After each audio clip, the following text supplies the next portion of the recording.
How do you feel about the current, wrestling landscape with AEW now elevated, Ring of Honor elevated, MLW still doing great, New Japan doing great? How do you feel about the current landscape now than as compared to it was 5 years ago when there wasn't really so Impact doing great, as there wasn't so many different places to go to?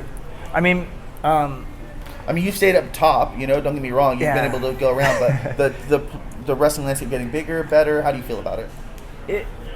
It's unique because, like, when I started, there wasn't this much stuff, to do. At least at that level, rather, or in general. I mean, the indies wasn't really what they were, It's almost like there was no such thing as the indies in its current form back then, Yeah. And there was no social media. Like, we wouldn't be doing this. So, like, that's unique. And it's almost like I have trouble giving advice to some guys when they're, like, young people breaking in. Like, they ask for advice. I'm like, man, I don't. Merch tables used to be rare at that time. You were a TV guy if you had a T-shirt.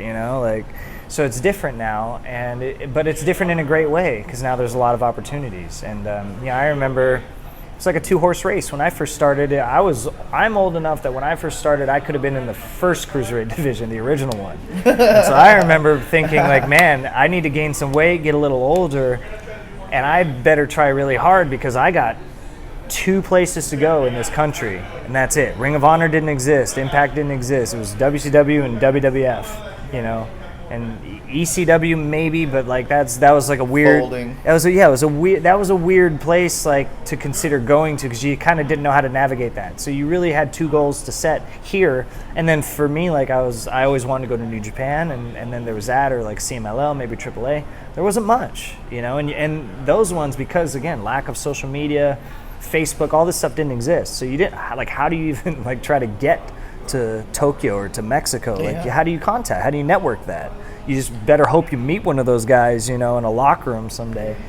So now it's like there's the ability to communicate. Your stuff can be seen by anybody.